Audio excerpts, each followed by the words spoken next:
Hey everyone, welcome to another episode of Extra Time TV. This is Andre Soklal, I'm Kevon Campbell. and we're going to head straight into the football news. We never run out of news to talk about. No. The Euros are done, the Copa Centenario is done. I know Kevon is an international enthusiast, just like myself. Kevon, are you missing the international football already? For sure, Andre, for sure. Because, 2 months of football, international football, Yes. it was great. And now there's nothing left. So Yes. what am I to do? I feel so, empty now. All we have to do is talk about, scrap for rumors and so on. But Yeah. fortunately for us, football always has something to deliver. Yeah. First things first, World Cup winner, Philipp Lahm. Yeah. He had some interesting comments to say about Portugal's, victory. He said that Portugal was, lucky to win the finals, but it was not an insult. I'm just going to read out the quote. He said basically, of course, even the best players are often rendered powerless. But it's not the hardest working teams that win, but the luckiest. And I like that. So he's basically giving them a compliment. He's saying, at first at a glance you would think, oh, he's insulting Portugal. What do you think, Kevin? At first, I thought it was sour grapes from Philipp Lahm. I thought so too. But when you look at it, you see where luck does have an element to play in football. And I think it's good, and that's why we love football, because if it were less rudimentary, the best team wins all the time. That means that the teams with the most money would win, or teams with the best academies would win. Yeah. So when you have an instance like a Denmark in '92, or Greece, or Senegal beating France 1-0 in the O2 World Cup, Oh yeah. I it remember gives that. hope for everyone. That these are the intangibles that you could speak about data and tactics all day and night. Yeah. This, as you said, this is why we love the game. Yeah. On any given day, that little element of luck. A lot of people, from a coaching perspective, you could train and prepare how much you want, but if you listen to all good coaches, they will always say, hey, we need a little element of luck. I 100% believe in that. Those little 50-50 calls, that ball that hits the post and goes in instead of out, that the day the ref decides to maybe miss that call, those little things that you could never really plan for. Yeah. And that's where coaches get really angry sometimes. And I think Philipp Lahm is right. Portugal, in this particular context, things just went their way. As we were saying in our previews, that Portugal looked like they were destined to get to the final. They were playing within themselves. Yeah. But things just seem to be going their way. And look at that, Ronaldo got injured. You think that would be a disaster for them. It didn't. It worked out. France collapsed. And these are things you can never plan for as a coach. You don't sit down and be like, hey guys, I think Portugal is probably, France is probably going to have a bad day today, Yeah. So I agree with Philipp Lahm. I think, luck definitely has a part to play. Yeah. And if you look at all the winning teams throughout history, luck played its part. So did Maradona. Yeah, Ronaldo's injury was surely a catalyst. But let's talk about Lahm. When I first read this quote, instantly I thought of, wait, so if Philipp Lahm was in that semi-final, on the right hand side, then things may have been better, and Kimmich wouldn't have been playing. Yeah. Thus, the mistake would have happened. So, Mr. Lahm, you should have been there. Yeah. But that's his decision. He wanted to retire early. That's his decision. Yeah, that's an interesting. Maybe we just stumble on to another topic there. Which some players retire too soon, some players stay too long, overstay their welcome. Should Lamb, should he have stayed a little longer? I think he did the right thing. I'm pretty sure he could have played another 2-3 years at the national team. He's a because really fit guy. Yeah, he's versatile. He's fit. He can play multiple positions. He understands, the German system right now. Yeah. But oh well. Interesting comments by Lamb. Let's hope Mertesacker, let's be glad that he also retired. Yes, He may have been there. Yeah. Yeah, oh wow, I think German fans will be very happy. I really liked him. I don't know what took place. But, let's see what we have to talk about next. Yeah. Okay, so here, once again, Extra Time TV is back and we're going to talk about Conte's unveiling at Chelsea. It was done today. Everybody's excited. He had a really good Euro tournament. Kevon, what do you think about Conte going to Chelsea? Conte is going to be in London, and I'm really happy. Yes. We spoke in an early episode about Conte's proposed move to Chelsea, and I was excited. I know he was learning English, but Conte, this is a guy that I love him and I hate him. Yes.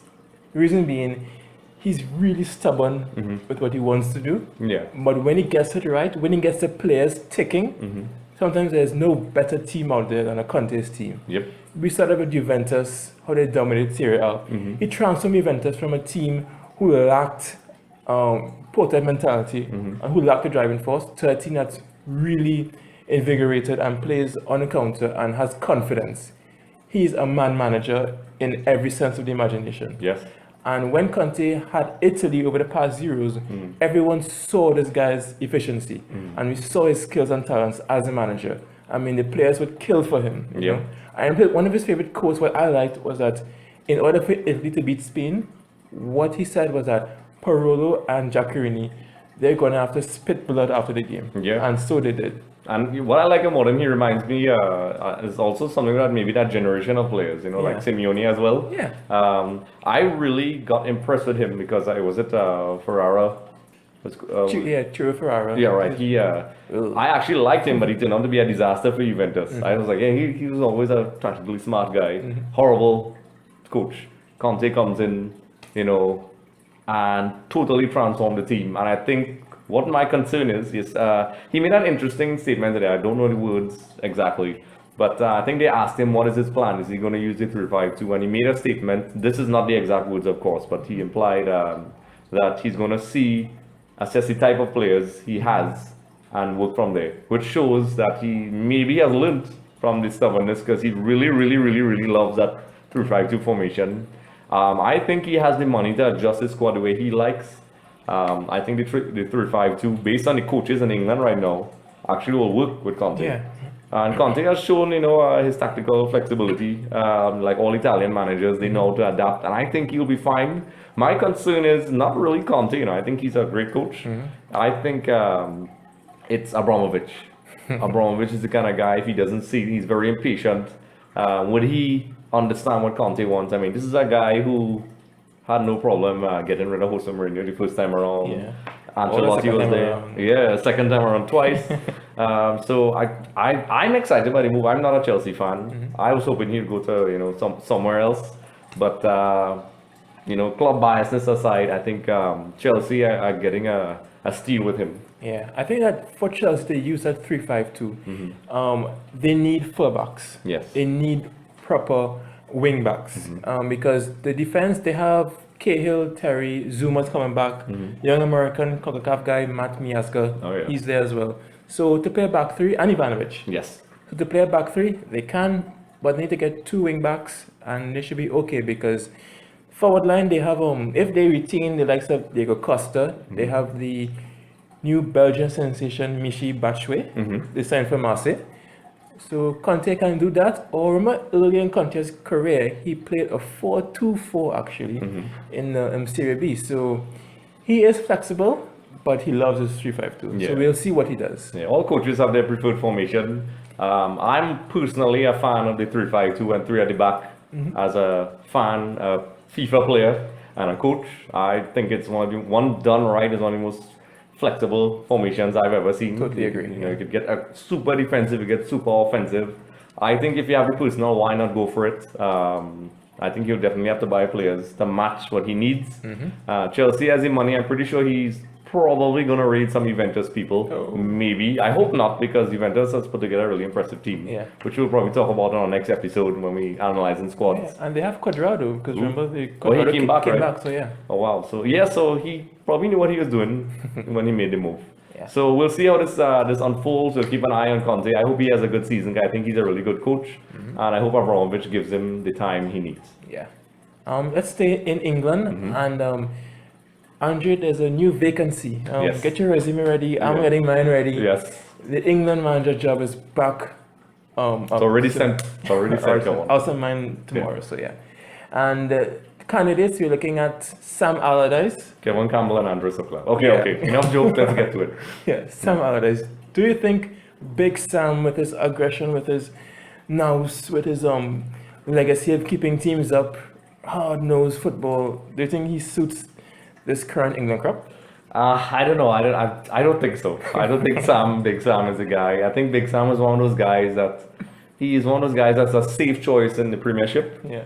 But I think the leading national team in the current state it is in right now, I think they have a good crop of players.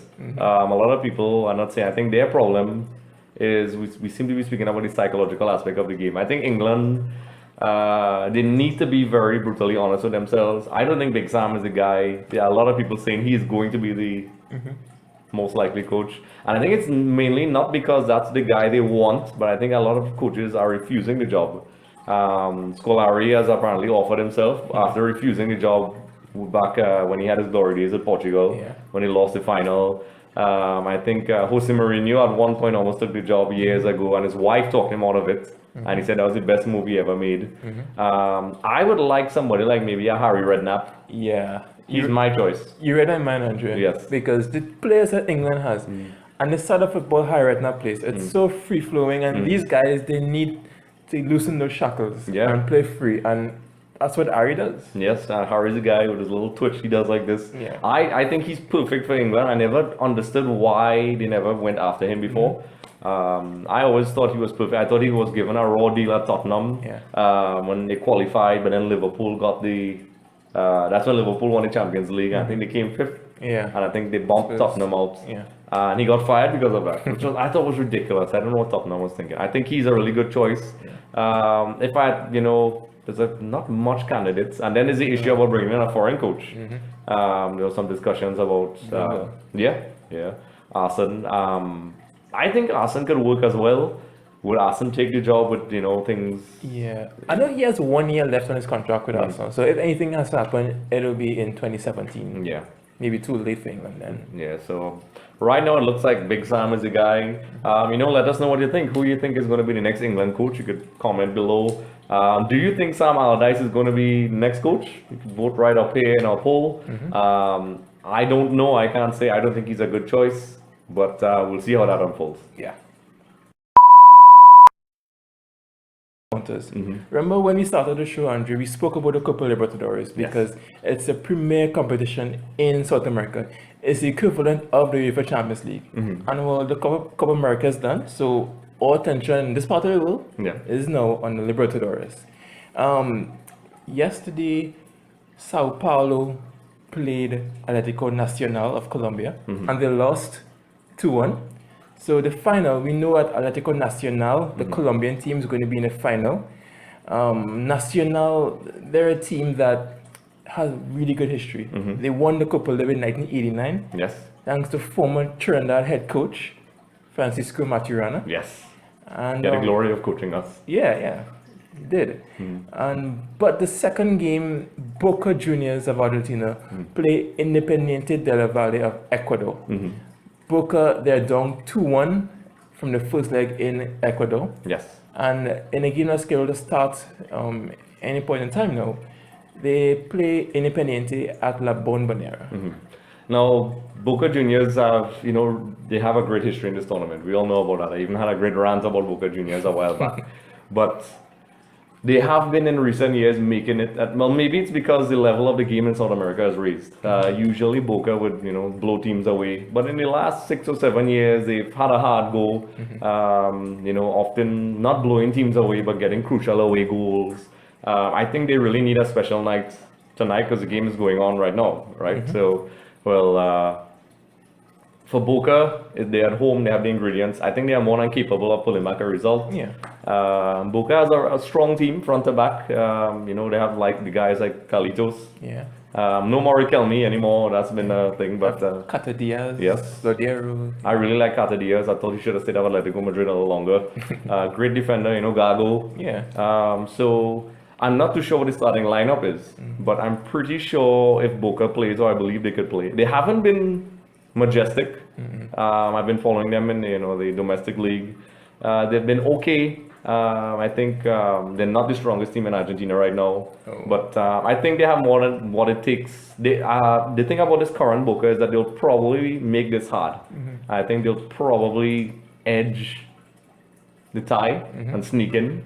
But these days you never know. It's not a foregone conclusion that Boca is going to win. I don't want to take the safe route out and say, anybody can take it. I think Boca is going to edge them and maybe come away with the tie and head all the way. I want to see Boca in the final. I want to see Boca play a Colombian team. Yes. Colombia, Argentina, it's a good rivalry, especially on the club field. And I want to see Boca back in the World Club Cup. And winning it. But Boca, remember they changed coach recently. Rodolfo Arrubarina is gone. And now Hilma Barros Esquiloto is in. A former Boca Juniors, just Boca guys just run into the ex-players. Guillermo Esquiloto is an absolute legend with La Bombonera, the Boca faithful. And I think that Boca, they just need one goal, maybe some brilliance from Tevez, but you can't write Independiente del Valle out because they defeated a very fantastic and instrumental River Plate team earlier in the tournament. Yes. And River Plate, I would say, has the edge right now in Argentina. So if they can defeat River, they can defeat Boca. But those nights in the chocolate box, La Bombonera, it's magical. So let's hope Boca win. Yeah, I have to agree with you. Marcelo Gallardo's team looked, like they were going to win again. He is a really good coach. I was thinking maybe he might be a candidate for the Argentine team. Well, whatever. We'll see how that goes. But I think I would love to see Boca in the final, and I would love to see. They still have the two-legged tie. That's a very interesting way how they play the final. Yeah. It's very different. I think I kind of like it that way for some reason. It's longer. It's not a one-off event, but it really definitely. Some people say drags it out. I don't think so. I think it really. It's like a marathon. Yeah. So maybe we could discuss the pros and cons of that some other time. But Boca's hopefully going to make it, and hopefully they win and head to the World Club Cup and go back on the world stage where they belong. Yeah. Boca v Real Madrid. Can't wait for that, if it happens. Yes. So there you have it, folks. Another episode of Extra Time TV. This is Andre Soklal and Kevon. Where can we find you? You can find me at Kev868 on Instagram and Twitter. Andre, where can they find you? You could find me at Andre Soklal on Twitter and Instagram. And you could also subscribe to my YouTube channel where I talk a little football stuff on my own when I'm rambling off at Andres Aymar. Also, don't forget to like our page, comment, follow our blogs. Yes. And make sure to check us out on our next episode. Yeah, so like he said, don't forget to like, subscribe, and check out Kevon's recent blog on Portugal. I thought it was an interesting read. It'll all be there below. Yeah.